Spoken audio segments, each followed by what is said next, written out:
Bike taxis వాస్తవంగా ఇదివరకటి రోజుల్లో ఒక కార్ ఎక్కాలంటే బోలెడు కష్టం. ఆటో ఎక్కడమే కాస్ట్. ఇప్పుడు ఆటోలు కామన్ అయిపోయినాయి. కార్లు ఎక్కడం కామన్ అయిపోయింది. ఓలాలు ఇవన్నీ వచ్చాక తర్వాతన ఏది భూమి గుండ్రంగా తిరిగినట్టు ఇప్పుడు టూ వీలర్ కూడా ఒక ట్యాక్సీ లాగా మన దగ్గర టూ వీలర్ ఉంటే చాలు. ఆ ర్యాపిడోలోనో వాటిట్లోనో బుక్ చేసుకుంటే చాలు. ఓలాలోనో మనకు కస్టమర్ వస్తే వెళ్తాం. దానికి దీనికి ఖర్చు తక్కువ, కస్టమర్కి కూడా సులభం. సరదాగా బండెక్కి ఫ్రెండ్తో వెళ్ళినట్టు వెళ్ళిపోవచ్చు.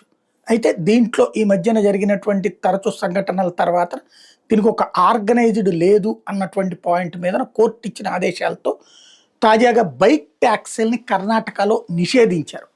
బైక్ ట్యాక్సీ అనేది ఉండటానికి వీల్లేదు అని ఎవరైతే అట్లాగా మూవ్ చేస్తున్న వాళ్ళని కూడా ఆపారు. ఈవెన్ తాజాగా కూడా ఒక అమ్మాయిని బైక్ ట్యాక్సీ అతను రఫ్గా తీసుకెళ్లాడని చెప్పి అమ్మాయి అబ్జెక్షన్ చేస్తే కొట్టినటువంటి సంఘటన